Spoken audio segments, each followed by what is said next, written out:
चलिए मंगलाचरण प्रारंभ करते हैं।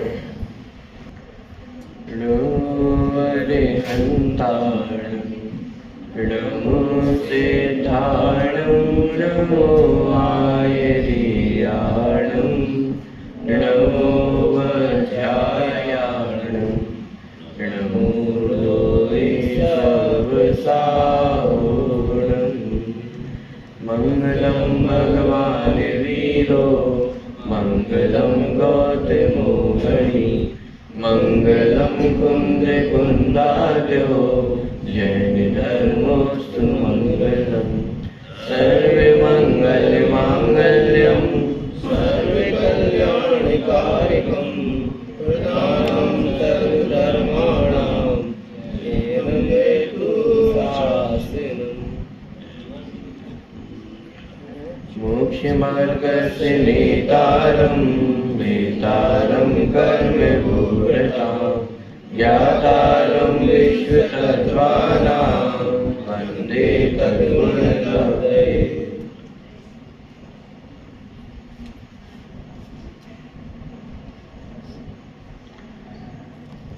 द्रव्य गुण पर्याय की चर्चा अपनी चल रही। गुणों की चर्चा कल अपन ने देखी थी। जो द्रव्य के संपूर्ण भागों में और उसकी संपूर्ण अवस्थाओं में पाए जाते हैं उन्हें गुण कहते हैं। गुण कितने हैं? अनंत हैं। कल थोड़ा सा अपन ने अनंत का भी भाव हासिल करने का प्रयास किया था। वो अनंत भी कितने हैं? इतनी कल्पना कर ले कि समय कम पड़ जाएंगे लेकिन इन गुणों की कमी होने वाली नहीं है। एक एक समय में एक एक गुण गिना जाए तो भी आत्मा के पूरे गुणों को गिनना संभव नहीं है। प्रश्न मन में खड़ा हो सकता है कि साहब यदि मुझ में इतने गुण हैं तो कोई मान में नहीं फूल जाएगा, किसी को घमंड नहीं हो जाएगा, मैं तो इतना गुणवान हूं।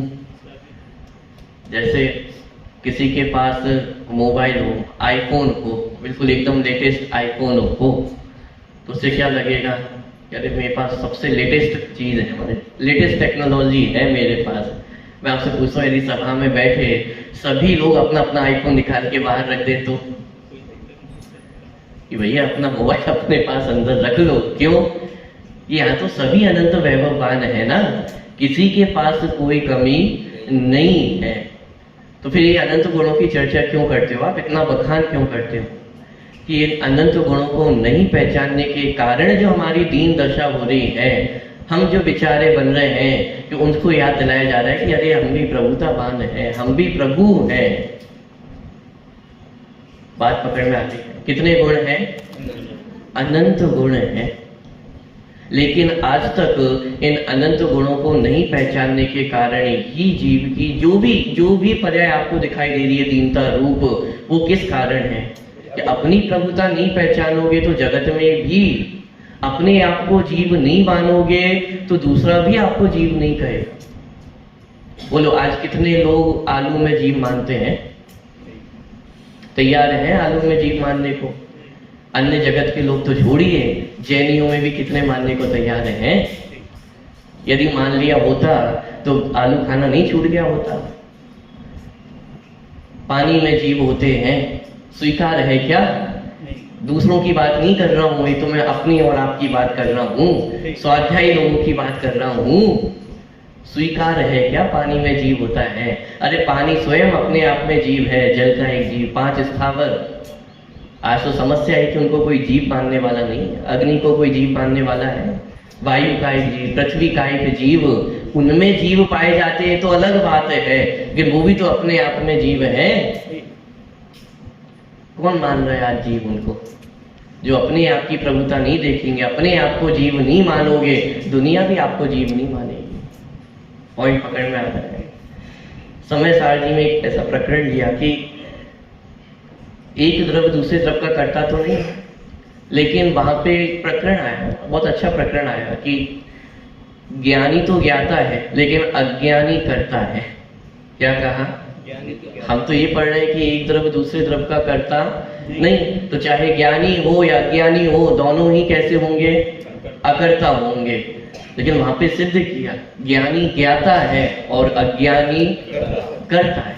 क्यों करता है? कि ज्ञानी तो अपने आप को ज्ञाता अनुभव करता है तो ज्ञाता है, अज्ञानी अपने आप को कर्ता अनुभव करता है तो हम क्या कहें? जो अपने आप को कर्ता मानता है उसे हम कर्ता कहते हैं, जो अपने आप को मनुष्य मानता है उसे हम मनुष्य कहते हैं, जो हम अपने आप को नारकी मानता है उसे नारकी कहते हैं। ये पर्याय क्यों प्रकट हो रही है? एक हमारी बहुत बड़ी समस्या ये है, थोड़ा स्वाध्याय यदि अपन कर लेते हैं तो सीधे हम अकर्ता किसके बन जाते हैं? केवल ज्ञान पर्याय की भी हम कैसे हैं? अकर्ता है। कि अरे भाई, केवल ज्ञान के अकर्ता तो तब बनना जब केवल ज्ञान प्रकट हो गया है क्या? प्रवचन साहित्य में लिखा समस्त अविद्याओं का मूल क्या है? जितने भी हमारा अज्ञान है, जितना हमारा दुख है, उसका मूल कारण क्या है? केवल ज्ञान का कर्ता अपने आप को मानते हैं, इसको दुख का कारण नहीं लिखा। क्या कारण लिखा? इस असमान जाति द्रव्य पर्याय में हम एकत्व ममत्व करते हैं, ये हमारे समस्त अविद्याओं का मूल है। अविद्या में अब सारी चीजें घटित कर लेना, जितना हमारा अज्ञान है, जितना हमारा दुख है, जितना संसार परिभ्रमण है, इस सब का मूल कारण क्या है? ये मनुष्य में अपनत्व करना, जो मैं नहीं हूं उसमें अपनी प्रतीति करना, एकत्व ममत्व करना, ये दुखों का मूल कारण है। इसके प्रति तो ममत्व छूटा नहीं है, इसके प्रति तो एकत्व ममत्व छूटता नहीं है। हम अपनी प्रभुता किससे मान रहे हैं? ज्ञान बढ़ जाए तो मैं बड़ा हो गया, बाहर का थोड़ा आचरण अच्छा हो गया तो मैं बड़ा हो गया। अरे ये सब तो जड़ की क्रिया है ना। और मैं कौन हूं? मैं तो चैतन्य तत्व हूं और उसकी खबर नहीं है। बहुत सारी चर्चा कल अपन ने की थी, आज थोड़ा सा अपन और आगे बढ़ते हैं। द्रव्य और गुण की चर्चा अपनी हो चुकी है, पर्याय की चर्चा भी लगभग अपनी पूरी हो गई है, क्योंकि उत्पाद व्यय की चर्चा अपन ने बहुत विस्तार में करके आ चुके हैं। और वहां पे अपन ने समझा था कि द्रव्य वाला जो पार्ट है वस्तु का, वह उसके अंतर्गत द्रव्य और गुण ये दोनों आ जाते हैं, और उत्पाद व्यय के अंतर्गत ये पर्याय वाला पार्ट पूरा आ जाता है। तो लगभग आपको पर्याय का चैप्टर भी अपना बहुत कुछ क्लियर हो चुका है, लेकिन जो कुछ थोड़ी बहुत बातें हैं उसकी चर्चा अपन करेंगे। पर्याय किसे कहते हैं? गुणों के परिणमन को पर्याय कहते हैं। क्या मात्र गुणों के परिणमन को पर्याय कहते हैं? तीन चीजें, द्रव्य, गुण और पर्याय। तो पर्याय को तो अपन समझ रहे हैं, कितनी चीजें बची? द्रव्य और गुण। तो गुणों के परिणमन को पर्याय कहते हैं, मात्र इतना ही है। द्रव्य के परिणमन को भी पर्याय कहते हैं। पॉइंट पकड़ना, परिभाषा मात्र हमने पढ़ी है कि गुणों के परिणमन को पर्याय कहते हैं, लेकिन मात्र ऐसा नहीं है। जब गुणों का परिणमन होता है तो गुणों के समूह का नाम ही तो द्रव्य है। अरे पूरे द्रव्य के परिणमन का नाम ही पर्याय है। ऐसा नहीं है मात्र गुण बदल जाते हो, गुणों में परिणमन होता हो। गुणों के समूह का ही नाम तो द्रव्य है। गुणों से अतिरिक्त द्रव्य और कुछ भी नहीं है। अभी भी हमारे मन में यदि इमेज बनी हो कि एक डिब्बा है और उस डिब्बे में कुछ गुण भर दिए हो, ऐसा नहीं है। उन गुणों का नाम ही द्रव्य है, इससे अतिरिक्त और द्रव्य कुछ भी नहीं है। तो जब गुणों के परिणमन को हमने द्रव्य कहा, पर्याय कहा, तो वहां पे द्रव्य भी शामिल हो जाता है। वह परिभाषा में अकेले गुणों की बात क्यों ली? कि गुणों की बात ली है तो उसमें द्रव्य अपने आप शामिल हो जाता है, क्योंकि पहले कह के आ गए ना, गुणों के समूह का नाम द्रव्य है। गुणों में परिणमन होगा, इसका मतलब संपूर्ण द्रव्य ही परिणमित होता है। जैसे बालक होता है, वो अपनी मंदिर आ रहा हो, घर से मंदिर आ रहा हो, तो अपनी माता की उंगली पकड़ के आता है। तो उसने माता की उंगली पकड़ी है या पूरे माता को पकड़ा है? पॉइंट पकड़ में आ रहा है। माने एक गुण को यदि देखें तो पूरा द्रव्य पकड़ में आता है। ये द्रव्य, गुण और पर्याय कितनी चीजें हैं? अब थोड़ा सा टॉपिक चेंज हो रहा है। द्रव्य, गुण और पर्याय ये तीन चीजें नहीं हैं, एक ही है। क्या टॉपिक बदल गया थोड़ा सा? अभी तक तो हम ही समझ रहे थे द्रव्य, गुण और पर्याय, तीनों की अलग अलग परिभाषाएं भी देखी है, स्वरूप भी अलग अलग देखा है। लेकिन वास्तव में ये द्रव्य, गुण और पर्याय ये तीन अलग अलग चीजें नहीं है, ये एक ही वस्तु है। एक ही वस्तु को जब नित्यता के एंगल से देखा जाता है, नहीं बदलने वाले एंगल से देखा जाता है, तो वही द्रव्य दिखाई देता है। और जब उसी वस्तु को हम बदलने के एंगल से देखते हैं तो वो पर्याय दिखाई देती है। वस्तु कितनी है? सुबह सुबह आजकल आप जल्दी उठ रहे होगे, यदि सुबह जब सूर्योदय होता है उस समय यदि आप उठते होगे तो एक हल्की सी लालिमा एक किरण निकलती है, और उस किरण को देख करके हम क्या पहचान जाते हैं? देखा तो आपने किरण को है, तो किरण निकली है कि सूर्य निकला है? कि अरे उस किरण को देख करके पूरे सूर्य का ज्ञान हो जाता है। तो पर्याय दिख रही है या द्रव्य दिखाई दे रहा है? आत्मा ज्ञानम स्वयं ज्ञानम ज्ञानादन्यत् करोति किम। आत्मा में ज्ञान पाया जाता है, ये तो अलग बात है। आत्मा ज्ञानम, अरे आत्मा ही ज्ञान है, ज्ञान के अतिरिक्त आत्मा और कुछ भी नहीं है। आप जरा पूरी मोक्ष मार्ग की यदि हिस्ट्री उठा करके देखेंगे ना अपन, आपको ज्ञान के अतिरिक्त और क्या दिखाई देगा? ज्ञान ने ज्ञान को ज्ञान से ही तो जाना है, इसी का नाम तो पूरा मोक्ष मार्ग है। संसारी से मुक्त होने की पूरी प्रक्रिया एक ज्ञान में ही तो पूरी हो जाती है। एक जाननहार को ही तो जानना है। कितनी चीजें हैं, द्रव्य गुण पर्याय, तीन चीजें नहीं है, वस्तु तो एक ही है। उस एक ही वस्तु में नित्यता भी है, अनित्यता भी है। जब उसी वस्तु को हम बदलता हुआ देखते हैं तो उसे ही पर्याय कहा जाता है, और जब उसी वस्तु को नहीं बदलता हुआ देखते हैं उसे ही द्रव्य कहा जाता है, गुण कहा जाता है। वस्तु कितनी है? कितनी है वस्तु? एक ही वस्तु है। पॉइंट पकड़ में आ रहा है? तो कितनी चीजें हुई? द्रव्य, गुण और पर्याय। तो पर्याय किसे कहते हैं? गुणों के परिणमन को पर्याय कहते हैं, अथवा द्रव्य के परिणमन को पर्याय कहते हैं। इसका मतलब ये हुआ कि परिवर्तन का नाम पर्याय है। जहां जहां आपको बदलाव दिखाई दे रहा है, जहां जहां परिवर्तन दिखाई दे रहा है, जहां जहां चेंजेस दिखाई दे रहे हैं, उस सब का नाम क्या है? पर्याय है। कि आइडेंटिटी है पर्याय की। कैसे पहचाने द्रव्य और पर्याय को? कैसे अलग अलग जाने कौन द्रव्य है कौन पर्याय है? और इतना बल मैं इसलिए दे रहा हूं क्योंकि जब आप जिनवाणी का स्वाध्याय करने जाएंगे तब जगह जगह पर आपको प्रश्न खड़े होंगे। कैसे पहचाने क्या द्रव्य है और क्या पर्याय है? एक जगह बोलते हैं कि मैं बदलता नहीं हूं और पूरी बात तो बदलने की ही चल रही है। कैसे पहचाने कौन द्रव्य है कौन पर्याय है? पर्याय का लक्षण है कि जिसमें परिवर्तन होता है। जहां आपको परिवर्तन दिखाई दे, आंख बंद करके आप उसे क्या कह सकते हो? ये क्या है? पर्याय। ये मनुष्य पर्याय, ये असमान जाति द्रव्य पर्याय, ये पर्याय है कि द्रव्य है? क्या है? लेकिन हम कहते हैं ना ये जीव है। चींटी चल रही हो तो क्या कहते हैं? जीव है। तो मैं आपसे पूछता हूं अभी जीव द्रव्य है या पर्याय है? साहब हमने आज तक जीव पर्याय नाम की तो कोई पर्याय सुनी ही नहीं है। 6 द्रव्यों में जीव द्रव्य का नाम तो है, लेकिन जीव पर्याय नाम की कोई पर्याय होती है क्या? अरे संपूर्ण जीव द्रव्य का जो परिणमन हो रहा है वो जीव पर्याय ही तो है। हम कहते जीव है लेकिन वो है क्या? असमान जाति द्रव्य पर्याय। द्रव्य पर्याय माने क्या? ज्यादा भी कठिन मैं नहीं कर रहा हूं, लेकिन इतना समझना कि जहां भी आपको परिवर्तन दिखाई दे रहा है, परिणमन दिखाई दे रहा है, उसका नाम क्या है? पर्याय है। क्यों? क्योंकि अभी चींटी की पर्याय है, ये बदलेगी कि नहीं बदलेगी?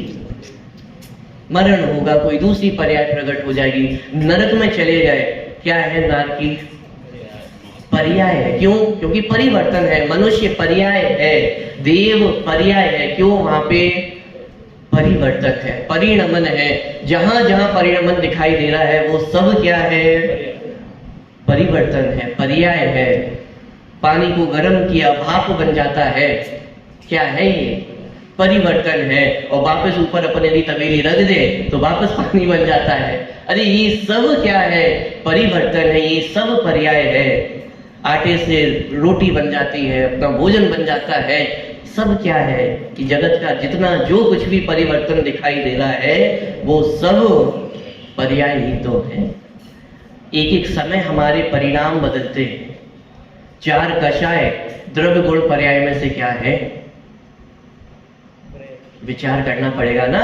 जगत में तो ये 3 चीजें ही हैं, द्रव्य गुण और पर्याय। अब आप प्रश्न बताइए, कषाय क्या है? द्रव्य है, गुण है या पर्याय है? पर्याय है। 5 पाप क्या है? द्रव्य है, गुण है या पर्याय है? क्यों है पर्याय? परिवर्तन दिखाई दे रहा है। आपकी कौन सी कषाय सदा काल रहती है, सदा एक जैसी रहती है? एक एक परिणाम का विचार करके देखिए, कोई भी परिणाम, कोई भी कषाय सदा एक जैसी रहती नहीं है।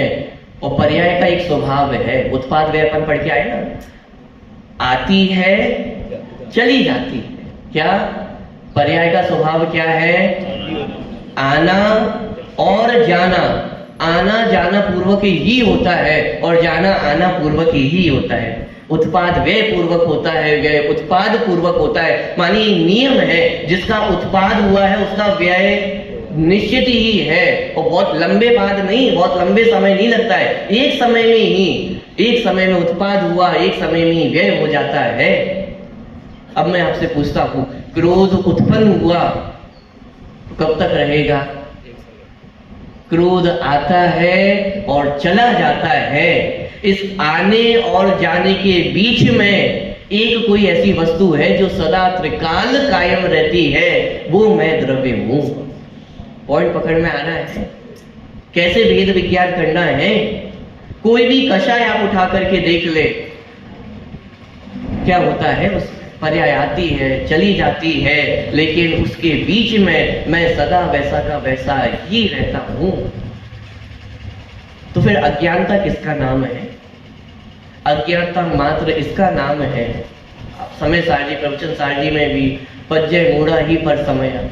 क्या है अज्ञानता? कि पर्याय में मूढ़ होना, इसका नाम पर समय है।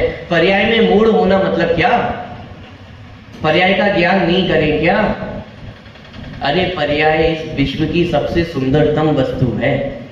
पर्याय के ज्ञान का नाम अज्ञानता नहीं कहा है, पर्याय को जानने का नाम मिथ्या दृष्टि नहीं कहा है। आज थोड़ा सा यदि हमें स्वाध्याय हो जाता है ना, तो एक हमारे मन में इमेज बन जाती है, द्रव्य तो अच्छा है, वो हीरो है, और पर्याय कैसी है? वो विलन हो गई है। ये सारा दुख किसके कारण है? पर्याय के कारण है ना।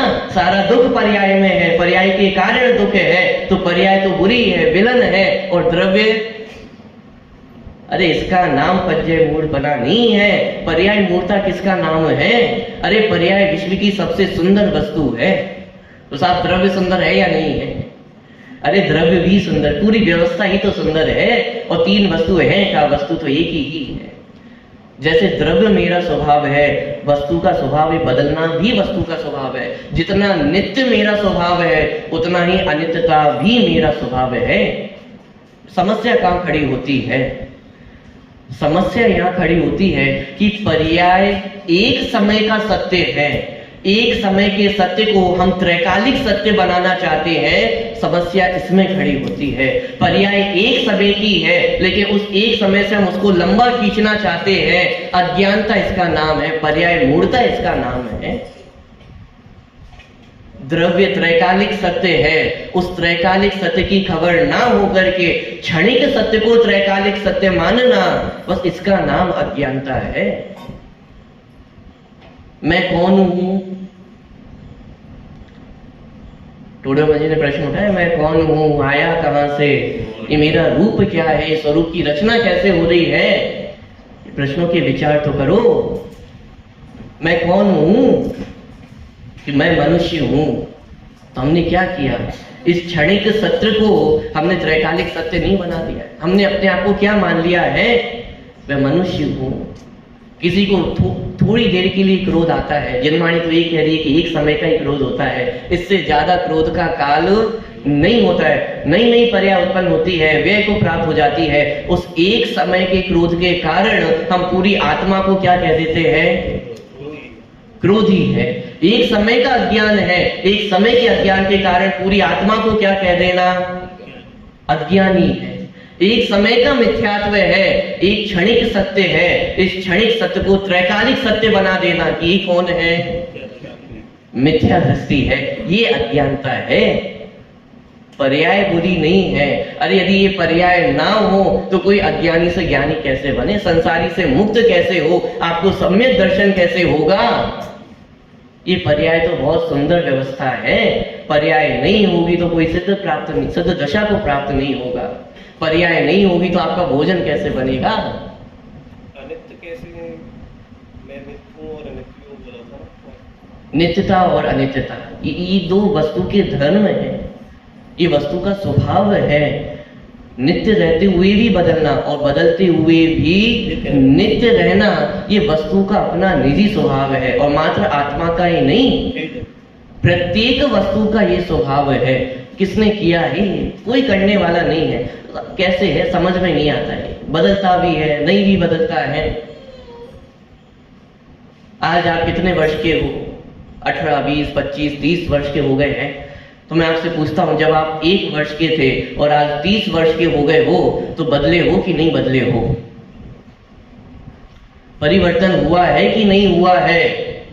द्रव्य में परिवर्तन है कि पर्याय में परिवर्तन अब ये नई समस्या है, द्रव्य में परिवर्तन हुआ है कि पर्याय में परिवर्तन हुआ है, यही तो अपन समझ रहे हैं। अपन ने परिभाषा में देखी ना, उत्पाद व्यय द्रव्य युक्तम सत, अलग अलग सत नहीं कहा है। उत्पाद व्यय और द्रव्य ये एक ही वस्तु में होते हैं, दो अलग अलग वस्तु में नहीं है। द्रव्य अलग हो और पर्याय अलग हो ऐसा नहीं है, वस्तु एक ही है। एक ही वस्तु होते हुए उसी में परिणमन होता है और वही वस्तु नित्य होती है, दो अलग अलग वस्तुएं नहीं है। ऐसा द्रव्य तो कूटस्थ रहता है और पर्याय परिणम जाती है। ये अध्यात्म की भाषा में, अध्यात्म के जोर में कहा जाता है, पर्याय परिणम गई और मैं तो वैसा का वैसा रहा।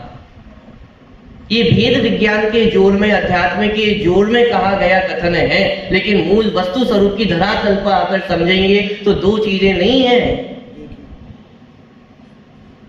द्रव्य ही परिवर्तित होता है और द्रव्य ही नित्य रहता है, दो अलग अलग वस्तुएं नहीं। आत्मा और ज्ञान दो अलग अलग वस्तुएं हैं कि एक ही वस्तु है। धर्म किसे कहते हैं, तीर्थ किसे कहते हैं। प्रवचन सार जी में बहुत सुंदर पूरा व्याख्यान है द्रव्य गुण पर्याय के संदर्भ में। धर्म किसे कहा, किसे कहा धर्म, मुनिराजों को धर्म कहा है। जो धर्म रूप से परिणमित होता है, अरे वही धर्म है। तो अधर्म कौन है, कहां है अधर्म की सत्ता, कि जो अधर्म रूप से परिणमित हो वही अधर्म है।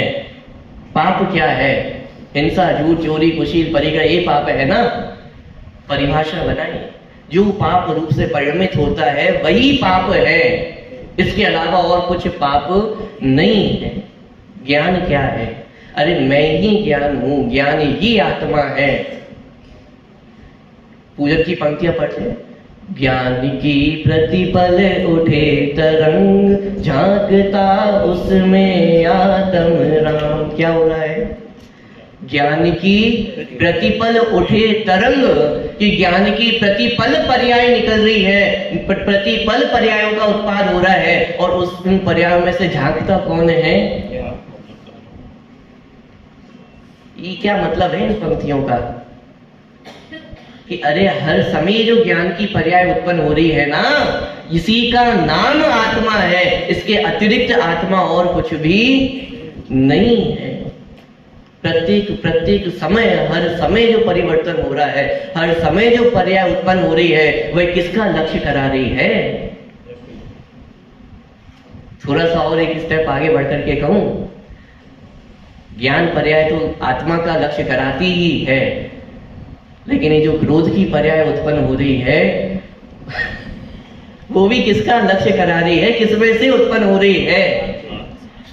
अरे आत्मा में से ही तो उत्पन्न हो रही है, वो भी आत्मा की। ये पर्याय तो आती है चली जाती है, उस क्रोध की पर्याय में भी झांकता तो आत्म राम ही है। ये मिथ्यात्व की पर्याय में से भी झांक कौन रहा है? आत्म राम। इस आत्म राम को नहीं देखने के कारण विभाव पर्याय उत्पन्न हो रही है। जैसे मान लीजिए कोई होता है, छोटे बच्चे मान लो 10-12 साल के हो जाते, फिर थोड़ा बाहर पढ़ने चले जाते हैं हॉस्टल में। पहले के समय में तो गुरुकुल हुआ करते थे, तो आजकल तो बच्चे आ जाते हैं, छुट्टियों में आ जाते हैं, फिर चले जाते हैं। गुरुकुल में एक बार चले जाते थे 10-15 वर्ष के लिए तो चले ही जाते थे, उसके बाद फिर 15 वर्ष के बाद फिर पूरी पढ़ाई कर के युवा होकर के आते थे। ऐसे ही एक माता के बच्चे जा रहे थे, तो जैसे ही 10 वर्ष के लिए 15 वर्ष के लिए बालक जा रहे हैं, और छोटे छोटे बालक पहले तो बहुत छोटी छोटी अवस्था में भेज देते थे गुरु के पास, छोटे छोटे बालक, नन्हे मुन्ने बालक, और वो गुरुकुल में पढ़ने के लिए जा रहे हैं। सब छोड़ने तो आते ही हैं, अब लेकिन माता की ममता ऐसी कि यदि बिल्कुल सामने ही छोड़ने चले जाए तो रो रो के बुरा हाल हो जाए, तो थोड़ी घर में ही रुक गई कि सामने जाते हुए तो मैं नहीं देख पाऊंगी, अपने घर में ही रुक गई, अपने घर से ही विदा कर दिया। लेकिन जैसे ही वो बच्चे थोड़ा सा आगे बढ़ के जा रहे थे, वो माता झरोके से, खिड़की में से वो झांक झांक के देख रही थी कि वो बच्चे जा रहे हैं, बच्चे जा रहे हैं। मैं आपसे पूछता हूँ, माता को कितनी सी इच्छा है 10 वर्ष बिताने बच्चों के बिना? मैं आपसे पूछता हूँ, बच्चे ऐसा क्या कर दे कि वो माता के 10 वर्ष निकल जाएंगे? क्या एक अंतिम इच्छा रह जाएगी कि बच्चे जा रहे हैं ना, पीठ पीछे होगी, चेहरा आगे की तरफ होगा, क्या इच्छा होगी माता की? मुड़ करके मात्र एक बार देख ले। आंख खिड़कियों से झांक रही है और क्या चाह रही है? बच्चे जा रहे हैं, 10 वर्ष के लिए विदा ले रहे हैं, एक बार मात्र मुड़ करके देख ले, एक अंतिम झलक देखने को मिल जाए तो ये 10 वर्ष कैसे निकल जाएंगे? शांति से निकल जाएंगे। अरे ये आत्मा भी तो ये कह रहा है, ज्ञान की प्रतिपल उठे तरंग, झांकता उसमें आत्म राम। अरे हर ज्ञान की तरंग में, हर पर्याय में आत्मा राम झांक के देख रहा है। कितनी सी उम्मीदें हैं। अरे एक बार क्षण भर निज रस को पी चेतन, एक बार तो देख लो। पॉइंट पकड़ में आ रहा है। गारंटी दे रहा है, उसके बाद आत्मा गारंटी दे रहा है, मुक्ति रमा तक ले जाने की गारंटी मेरी है। सही एक बार सब में दर्शन प्रकट हो जाए तो ये गारंटी है। फिर भले ही आप नरक में चले जाओ, कोई भी पर्याय में चले जाओ, गारंटी है ना? बोलिए क्यों हो रही है विभाव पर्याय उत्पन्न? कि अरे इस चैतन्य नहीं देखा निज शाश्वत देव, रही क्षणिका पर्याय की प्रीत। प्रश्न का उत्तर है, ये विभाव पर्याय उत्पन्न क्यों होती है? नहीं देखा निज शाश्वत देव। अरे इस ध्रुव स्वभाव को नहीं देखा, इसीलिए ही विभाव पर्याय उत्पन्न हो रही है। यदि एक नित्य शाश्वत देव को देख लिया जाए, शाश्वत देव माने द्रव्य गुण पर्याय की भाषा में, नहीं देखा निज शाश्वत देव, किसकी चर्चा है? ये ध्रुव की, ये द्रव्य स्वभाव की चर्चा है। नहीं देखा निज शाश्वत देव, रही क्षणिका पर्याय की प्रीति। ये पर्याय की बात है। और पर्याय की प्रीत होना माने जो एक समय की पर्याय थी उसकी हमने प्रीति कर ली है। जो एक समय का था उसने को हमने एक समय से अधिक मान रहे हैं, एक समय से अधिक टिकाने की कोशिश कर रहे हैं। ये हमारी आयु, ये हमारा यौवन कब तक टिका रहे? साहब कोई ऐसी औषधि बता दो कि ये आयु, ये हमारी आयु यहाँ स्थिर हो जाए थोड़ी देर के लिए, ये युवापन बना रहे, ये झुर्रियां ना पड़े। कितने प्रोडक्ट्स यूज करते हैं। इसका मतलब अभी हम ये चाहते हैं ना कि मैं पर्याय को कंट्रोल कर लूं, पर्याय को रोक लूं। जो एक समय की है उसको 2 समय की तो बना दूं, 3 समय की तो बना दूं। संभव है क्या? विचार करके देखिएगा। धर्म किसका नाम है, अधर्म किसका नाम है? अपने आप को शाश्वत देव नहीं देखना, इसका नाम ही मात्र धर्म है। 10 धर्मों में हम क्या चर्चा कर रहे हैं? 10 धर्मों की परिभाषा बनी तो क्या परिभाषा बनी? एक आत्म स्वरूप में लीन होना, इसी का नाम तो धर्म है। इसके अलावा बाकी जो कुछ है वो सब अधर्म ही तो है। सबसे बड़ा पाप क्या है? मिथ्यात्व सबसे बड़ा पाप है। अरे क्या होता है मिथ्यात्व में? क्या है मिथ्यात्व की परिभाषा? क्या क्या परिभाषा है? विपरीत मान्यता। विपरीत मान्यता माने उल्टी श्रद्धा। उल्टी श्रद्धा माने कब होती है उल्टी श्रद्धा? अरे जो जैसा है उसको वैसा ना जाना जाए, ना माना जाए, इसका ही नाम तो उल्टी श्रद्धा है ना। अरे जीव को जीव नहीं जानना, पुद्गल को पुद्गल नहीं जानना, जीव को शरीर जानना, शरीर को जीव मानना, इसका ही नाम तो मिथ्यात्व है। इससे और अतिरिक्त मिथ्यात्व क्या है? अरे जो वस्तु जैसी है उसको वैसा नहीं मानना, मात्र इसका नाम मिथ्यात्व है। तो सम्यक दर्शन किसका नाम है? साहब हमें तो पता नहीं है, अभी तो हुआ नहीं है सम्यक दर्शन। तो सम्यक दृष्टियों को ही पता होगा क्या होता है सम्यक दर्शन, कुछ होता होगा विशेष आत्मा का अनुभव। वो तो चौथे काल की बातें हैं भाई साहब, यहाँ जिनवाणी की बातें हैं। हमसे कुछ लेना देना है क्या इन चीजों का? अभी तो हम ऐसे विरक्त होके पढ़ते हैं सचमुच जिनवाणी को। ये सम्यक दर्शन, सम्यक ज्ञान, सम्यक चारित्र्य किनकी बातें हैं? ये तो ज्ञानियों की बातें होंगी और अधिक जिनवाणी की बातें हैं। हमारे दैनिक जीवन से तो इसका कुछ लेना देना नहीं है ना। हम बातें भी ऐसे करते हैं। हमने अपने दो विश्व बना लिए हैं, दो लोक बना लिए हैं, एक धर्म क्षेत्र और एक कर्म क्षेत्र। मैं आपसे पूछता हूँ ऐसे दो क्षेत्र होते हैं क्या सचमुच में? ये विश्व के दो हिस्से हैं क्या, जिसमें एक में धर्म किया जाता है और एक में लोक व्यवहार निभाया जाता है? अरे विश्व तो एक ही मिला है ना, दुनिया तो एक ही है। हम दो भेद कर लेते हैं कि ये धर्म क्षेत्र है, ये कर्म क्षेत्र है। तो फिर धर्म क्षेत्र में आकर के धर्म होता होगा और कर्म क्षेत्र में जाकर के क्या होता होगा? धर्म छूट जाता होगा। विचार करके देखो, ये दो क्षेत्र नहीं है, दो अलग अलग युद्ध क्षेत्र नहीं है, एक ही धरातल है। उसी धरातल पर रह करके ज्ञानियों की ज्ञान धारा भी चलती है और कर्म धारा भी चलती है। ऐसा थोड़ी ना मंदिर में आकर के धर्म करते होंगे और घर जाकर के, जो मंदिर आकर के तो सम्यक दर्शन रहता होगा और घर जाकर के छूट जाता होगा। तो घर जाकर के धर्म करना कि नहीं करना? पॉइंट पकड़ में आ रहा है? अरे जिनवाणी की बातों को विरक्त होकर के मत पढ़ो, इसमें तो अपनत्व करके पढ़ो। जिस शरीर से विरक्त होना है उससे विरक्त हो। ये जिनवाणी की बातें अपने लिए है, ये सम्यक दर्शन ज्ञान चारित्र की बातें अपने लिए है, मेरे लिए है। ये किसे प्रकट करना है? ये मुझे प्रकट करना है, ज्ञानियों को प्रकट नहीं करना, वो तो कर ही चुके हैं। ये सम्यक दर्शन की बातें किसके लिए लिखी है? 6 द्रव्य 7 तत्व की चर्चा ये किसके लिए लिखी है? अज्ञानियों के लिए लिखी है, मिथ्या दृष्टि जीवों के लिए लिखी है। क्यों? सम्यक तो प्रकट किसे करना है? सम्यक दृष्टि को प्रकट करना है कि मिथ्या दृष्टि को प्रकट करना है? आवश्यकता किसको है मोक्ष की? सम्यक की आवश्यकता किसको है? ज्ञानियों को बहुत आवश्यकता होगी सम्यक दर्शन की। हमारा तो मिथ्यात्व से काम चल रहा है। किसको आवश्यकता है? ये मेरी बातें हैं। आत्मा कौन है? मैं हूं। पॉइंट पकड़ में आ रहा है? नहीं देखा निज शाश्वत देव, रही क्षणिका पर्यय की प्रीत। सारे अज्ञानता का मूल मात्र इतना ही है। एक समय की पर्याय के कर्ता बनना चाहते हैं, पर्याय को बदलना चाहते हैं, ये अज्ञानता है। सब जब एक द्रव्य दूसरे द्रव्य का कर्ता नहीं है, इतना ठोक बजा करके अपन समझ रहे हैं, फिर भी एक बात बताइए, ये पर्याय के कर्ता बनने की बात खड़ी क्यों होती है? हम क्यों एक द्रव्य दूसरे द्रव्य का कुछ करना चाहता है? क्यों ये मन में जिज्ञासा होती है? हमने तो समझ लिया है ना एक द्रव्य दूसरे द्रव्य का कर्ता नहीं है, फिर भी आपको बदलने का भाव आता है या नहीं आता है? कुछ करने का भाव आता है कि नहीं आता है? क्यों आता है? आखिर क्या कारण है? मैं आपसे पूछता हूं, आप अपनी उंगली हिला सकते हैं कि नहीं हिला सकते हैं?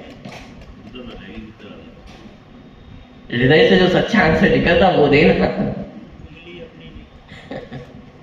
कि क्या है, ये उंगली हिला ली मैंने, हिला सकते हैं ना? मैं आपसे पूछता हूं, क्या आप अपने घर को हिला सकते हो? या तुरंत मुंडी हिल गई है? उंगली में नहीं हिली थी। इसका मतलब अंदर में तो बैठा है ना, उंगली हिला सकते हैं और घर को नहीं हिला सकते। ट्रेन खड़ी हुई है, आप ट्रेन को धक्का मारो, छोटे बच्चों के साथ मजाक करते हैं ना, आप सबके साथ भी कभी ना कभी हुआ ही होगा। अंदर बिठा दिया जाता है और फिर बाहर से कोई पापा चाचा मामा ऐसा धक्का लगा करके दिखाते कि ये ले बेटा मैं अभी चलाने वाला हूँ ट्रेन को, और वो सीटी बजती है और ट्रेन चल पड़ देती है। वो बच्चे को क्या लगता है कि मेरे पापा इतने शक्तिशाली है, ट्रेन को भी चला दिया, चला सकते हैं ट्रेन को। तो मेरा प्रश्न तो इतना सा है, जब मैंने उंगली का पूछा था तब तो आपको मना करने में जोर लग रहा था, मुंडी हिल नहीं रही थी, और जब घर की बात की, ट्रेन की बात की तो तुरंत हिल गए। क्यों? ऐसा क्यों हुआ? क्या अंतर है? द्रव्य को बदलने का भाव किसी को नहीं आता, पर्याय को बदलने का भाव इसलिए आता है क्योंकि उसमें परिवर्तन होता हुआ दिखाई देता है। जगत में कहते हैं ना, मौके पे चौका लगा देना, कि पर्याय तो बदल ही रही है तो दो चार हाथ मैं भी मार के देख लेता हूं, क्या पता कुछ बदल जाए। द्रव्य स्वभाव में तो कुछ भी नहीं बदलता है, कोई परिवर्तन नहीं होता है, लेकिन पर्याय में तो परिवर्तन है ना। तो यहाँ हमें मौका दिखाई दे जाता है कि यहाँ मौका है, यहाँ परिवर्तन हो रहा है, तो मैं भी दो चार परिवर्तन लगे हाथ कर ही लेता हूं। पॉइंट पकड़ में आ रहा है कि कर्तृत्व का भाव क्यों जागृत होता है। ये परिवर्तनों को देख करके ये हमारे मन में भी लालच उत्पन्न हो जाता है कि चलो दो चार परिवर्तन तो मैं भी कर ही लेता हूं। 100 सोचूंगा तो उसमें एक हाथ तो हो ही जाएगा, एक हाथ तुक्का तो लग ही जाएगा, और लग भी जाते हैं। निमित्त नैमित्तिक संबंध इतने घने हैं, हमें ऐसा लगता है कि मैंने सोचा और ये हाथ हिल तो गया, तो इस हाथ के हिलाने का कर्ता मैं हूं या नहीं हूं। जगत में कोई भी ट्रेन को हिलाने का कर्ता नहीं बनता है, लेकिन अपने हाथ को हिलाने के कर्ता तो क्यों? क्योंकि वहां तो मौका दिख ही नहीं रहा है, क्या कर्ता बनना। लेकिन जहां मौका दिख रहा है वहां तो 100% कर्ता बन सकते हैं ना। देश का कर्ता कोई नहीं बनता है, लेकिन अपने घर परिवार का कर्ता तो किसकी चलनी चाहिए? अपने परिवार में मेरी चलनी चाहिए। देश में नहीं चलती है तो विकल्प भी नहीं आता है, सोचते भी नहीं है, भय और रहता है यदि ज्यादा कुछ बोलने जाऊंगा तो पिटपिटा के और आ जाऊंगा, ज्यादा होशियार बन रहा है, ज्यादा नेता बन रहा है।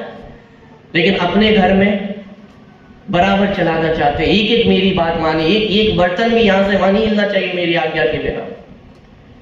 लड़ाई झगड़े किस कारण से होते हैं?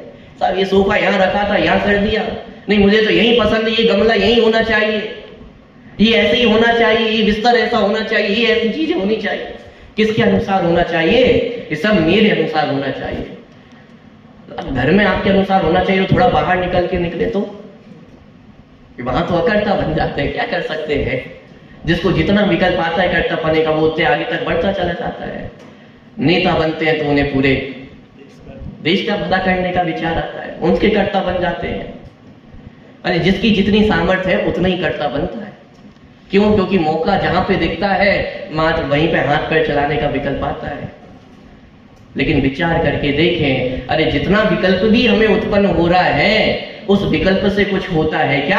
हम घर में चाहते हैं कि मेरे अनुसार परिणमन हो, लेकिन कौन से घर का परिणमन आपके अनुसार होता है?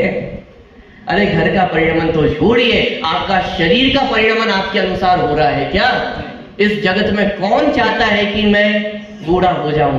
कौन चाहता है मृत्यु हो जाए? कौन चाहता है बाल झड़ जाए? कौन चाहता है बाल सफेद हो जाए? अरे कौन चाहता है नाखून बढ़ जाए? हर हफ्ते 2 हफ्ते में नाखून काटने पड़ जाते हैं, बड़ी आफत है। कौन सा परिणमन आपके अनुसार हो रहा है? क्या किया है आपने कि अच्छा खाते हैं तो स्वस्थ रहते हैं? मैं आपसे पूछता हूं, जब वो कौर आपके मुंह से गले से अंदर जाता है आप क्या करते हो? कौन से पोषक तत्व आप निकालते हो? सब ऑटोमेटिक व्यवस्था ही तो चल रही है। किससे खून बनेगा, किससे हड्डी बननी है, किससे क्या रचना होती है, आपने अपने शरीर का कौन सा डिसीजन लिया है? लेकिन अपने शरीर का कर्ता तो मैं ही हूं। ये अंगुली हिला करके हम खुश हो जाते हैं, ऐसी बातें है। परिणमन एक भी नहीं कर पा रहे हैं, अपने शरीर के भी कर्ता धर्ता नहीं। एक स्टेप और आगे जाके बात करें, अरे शरीर के कर्ता धर्ता तो है ही नहीं, अपने परिणामों के भी कर्ता धर्ता हो क्या? यदि परिणामों के कर्ता होते तो आप, जगत को तो नहीं पता लेकिन आपको तो पता है ना मिथ्या तो बुरा है, मिथ्यात्व छोड़ने योग्य है, कषाय करने योग्य नहीं है, सप्त व्यसन करने योग्य नहीं है, 5 पाप करने योग्य नहीं है। क्यों नहीं छोड़ दिए अभी तक? अच्छी चीज ग्रहण करनी चाहिए ना, और बुरी चीज छोड़ देनी चाहिए। और ये परिणाम तो आपके है ना, अपने परिणामों की संभाल तो स्वयं को करनी है ना। प्रश्न सिर्फ इतना सा है, क्यों नहीं बदल दिया? क्यों परिणाम अच्छे नहीं कर लेते हो, और ये क्यों बुरे परिणामों को अपने अंदर आने देते हो? विचार करके देखिए, कहां कर्तृत्व है? एक द्रव्य दूसरे द्रव्य का कर्ता नहीं है, ये बात तो है ही। एक द्रव्य दूसरी पर्याय का कर्ता भी नहीं, ना अन्य द्रव्य की पर्यायों का कर्ता है और ना स्वद्रव्य की पर्यायों का कर्ता है। क्रोध आना होगा तो आएगा ही, आप रोक नहीं पाओगे। पर हम क्या करें पंडित जी, जब सब कुछ हो ही रहा है? अरे यही तो है, कुछ करना है ही नहीं। अभी हमारी बुद्धि में बैठते ही नहीं है कि कुछ नहीं करना भी कुछ करना होता है। अभी तो बस करना ही है कि पंडित जी आप तो बता दो धर्म के नाम पर हमें क्या करना है। मर मिटने को भी तैयार है। अरे जिनेंद्र भगवान कह रहे हैं हमारे लिए मरो मिटो नहीं, अपने आप को जीव देखो, बस इतना ही है, इससे ज्यादा धर्म नहीं है। मर मिटने का नाम धर्म नहीं है भाई, अपने आप को ज्ञाता अनुभव करने का। जो जैसा परिणमन हो रहा है, अनंत सिद्ध भगवान क्या कर रहे हैं, मैं आपसे पूछता हूं। जिन जिन चीजों को हम धर्म मानते हैं, बोलिए अनंत सिद्ध भगवान उनमें से कितनी चीजें कर रहे हैं? पूजन पाठ करते होंगे, मंदिर आते होंगे, स्वाध्याय करते होंगे, क्या कर रहे हैं? जिन जिन चीजों को हम धर्म कहते हैं उनमें से कितनी चीजें कर रहे हैं अनंत सिद्ध भगवान? एक भी नहीं कर रहे हैं। क्या कर रहे हैं? जान ही तो रहे हैं। और ये जानना ही आज के समय में हमें सबसे क्या कहे ये कोई काम है क्या जानना? अरे जानना विश्व का सबसे बड़ा काम है। ये राग द्वेष तो हमें काम लगते हैं कि हाँ कुछ किया, किसी वस्तु को देखा और राग हो गया, हाँ ये कोई अच्छा कार्य किया। किसी वस्तु को देखा और द्वेष हो गया, हाँ ये अच्छा कार्य किया। और जानना, इसमें क्या बड़ी बातें है? अरे भाई इतनी बड़ी बात है जिसके आशय से अनंत दशा को प्राप्त हुए, सिद्ध दशा को प्राप्त हुए हैं। ये जानना वो काम है जिससे संसारी मुक्त हो जाता है, मिथ्या दृष्टि सम्यक दृष्टि हो जाता है, अज्ञानी ज्ञानी हो जाता है। धर्म को हमने बहुत कठिन बना लिया है वास्तव में। कितना सरल धर्म था। धर्म तो इतना सरल था कि शिव भूति मुनिराज को भी प्रकट हो गया ना। नमोकार मंत्र याद नहीं हुआ लेकिन केवल ज्ञान प्रकट हो गया। अरे धर्म तो कोई इतनी सरल वस्तु है कि जिसके लिए आपको इतनी तर्क विचार करने की आवश्यकता नहीं है। धर्म में इतने तर्क नहीं है, इतने वितर्क नहीं है, इतना विचार नहीं है। धर्म तो बहुत सहज सरल है। अरे जो जैसा है उसको वैसा जानने का नाम धर्म है। इसके अतिरिक्त और धर्म कुछ भी मैं बार बार इसलिए कह रहा हूं क्योंकि धर्म को कठिन मत बनाओ। धर्म को कठिन बना लोगे तो धर्म करना मुश्किल हो जाएगा। कि मंदिर आना मुश्किल लगने लगेगा, रात्रि भोजन छोड़ना मुश्किल लगने लगेगा, ये सारी चीजें मुश्किल लगने लगेंगी। क्यों? क्योंकि धर्म की शुरुआत ही हमने कठिनता से कर ली है। साहब धर्म तो बहुत कठिन चीजें हैं। वो तो ज्ञानी धर्मात्माओं की चीज होती होगी धर्म, कुछ महापुरुषों की चीजें होती होंगी, 24 तीर्थंकरों की चीज होती होगी, आचार्य कुंद की चीजें होती होंगी। धर्म तो हम अज्ञानियों के लिए कहां धर्म की बातें करते हो। अरे धर्म बहुत सरल वस्तु है। 8 साल का बालक भी धर्म प्राप्त कर सकता है ना। आपकी आयु में कितना गुणा कर दे? 4-5 गुणा तो कर ही देंगे। उससे इतनी आयु तो हो ही गई है ना, मानी इतनी योग्यता तो हमारे अंदर और अधिक पक गई है धर्म प्रकट करने की। बहुत सरल वस्तु है धर्म, कठिन नहीं बना। अब ये बातें कहां से समझ में आई? ये द्रव्य गुण और पर्याय का स्वरूप क्या है? द्रव्य क्या है? गुण क्या है? पर्याय। ये पर्यायों में मूढ़ मत हो। ये पर्यायों के सत्य को त्रैकालिक सत्य मत मानो। कोई वर्तमान में अज्ञानी दिखाई दे रहा है, वो त्रैकालिक अज्ञानी नहीं है, वो भी ज्ञानी भगवान आत्मा ही है। क्रोध के कारण कोई क्रोधी नहीं हो जाता है, मान के कारण मानी नहीं हो जाते हैं, मिथ्यात्व के कारण मिथ्या दृष्टि नहीं हो जाते हैं। उस समय भी झांकता आत्म राम। वो मिथ्यात्व की पर्याय में से भी कौन झांक करके देख रहा है? आत्म राम ही तो झांक करके देख रहा है। किसका आनंद करें? अब विकल्प आ गया, विकल्प आ गया। अरे विकल्प आ गया, चला गया। वो तो जब आया था तभी चले गया था, लेकिन उसको लेकर के हम दुखी कब तक होते रहते हैं? पहले मैंने बात की थी 10 लक्षण पर्व में, यदि कुछ हमसे विराध ना हो जाए, कोई ऐसी वस्तु खाने में आ जाए, कोई दोष लग जाए, तो हम पूरे 10 लक्षण व्रत में ही ग्लानि करते बैठ जाते हैं। अरे व्रत बिगड़ गए, व्रत बिगड़ गए, व्रत बिगड़ गए।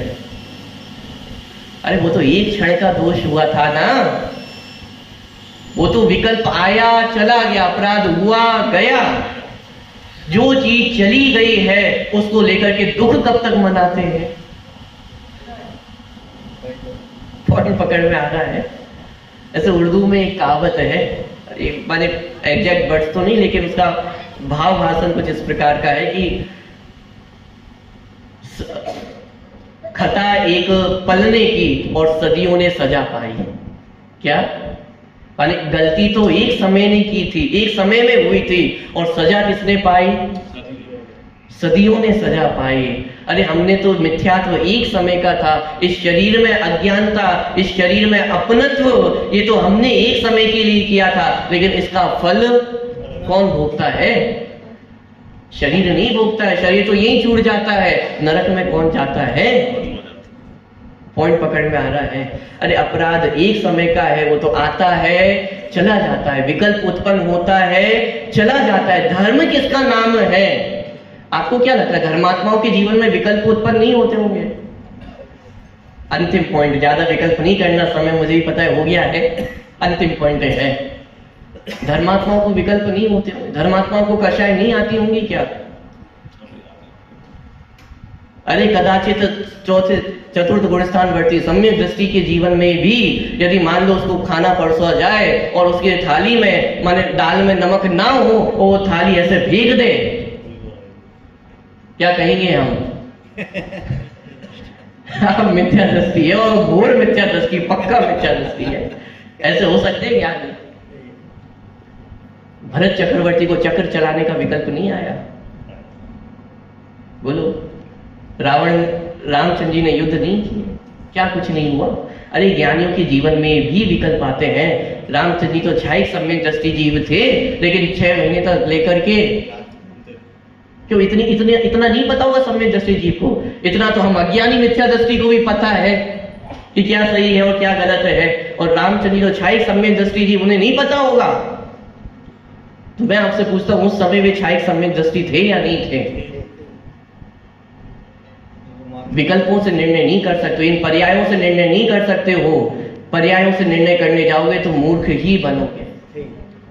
ये मन में प्रश्न बार बार उठेगा, विकल्प बार बार उठेगा, इससे तो अच्छा हम है ना। देख लो ज्ञानी, देख लो स्वाध्याय करने वालों के जीवन में भी कषाय कितनी कम होती है। इससे तो अच्छा हम है। स्वाध्याय नहीं करते, मंदिर नहीं आते, लेकिन इतने कषाय तो नहीं करते हैं। पर्यायों से निर्णय करने जाओगे तो ठगा ही जाओगे। ये परिणमन है, बाहर के परिणमन से आप निर्णय कर रहे हो। ये परिणमन तो होता है चला जाता है, ठगा ही जाएंगे, 100% ठगाए जाएंगे। निर्णय कहां से करना है? सम्यक दृष्टि को अपने द्रव्य स्वभाव का निर्णय है। अरे कषाय आती है चली जाती है, उनसे भेद विज्ञान निरंतर बढ़ रहा है। ये ज्ञान धारा है जिसके कारण में अभी भी सम्यक दृष्टि है, क्षायिक सम्यक दृष्टि है, कभी भी छूटने वाला नहीं। पॉइंट पकड़ना आ रहा है, माने इस रूप से द्रव्य गुण पर्याय का विचार करना होगा। एक अंतिम पॉइंट से हिंट देके जा रहा हूं, चर्चा तो अपन कल करेंगे। जब अपन एक पर्यायों की बात कर रहे हैं, गुणों की बात कर रहे हैं, आत्मा में कितने गुण हैं? अनंत गुण है, और एक ही गुण की प्रति समय पर्याय भी हो रही, तो अनंत पर्याय हैं। इन अनंत गुण पर्यायों में क्या अच्छा गुण और बुरा गुण, इस प्रकार के कोई गुण है? अच्छी पर्याय और बुरी पर्याय। अरे आत्मा में कोई ऐसा गुण है कि अच्छा आत्मा बुरा आत्मा? अच्छा और बुरा, ये दो शब्द, इन दो शब्दों की कहीं सत्ता किसी भी द्रव्य में है क्या? किसी भी द्रव्य में ये दो प्रकार के गुण पाए जाते हैं क्या, अच्छा और बुरा? मैं सिर्फ हिंट दे रहा हूं, आप कल अपन इस पे विचार करेंगे। आप भी विचार करके आना, इस जगत में क्या अच्छा है और क्या बुरा है। चाहे तो आप एक कागज पर लिस्ट बना करके भी ला सकते हैं, अच्छी चीजों की और बुरी चीजों की। फिर अपन कल विचार करेंगे इस जगत में क्या अच्छा है और क्या बुरा है।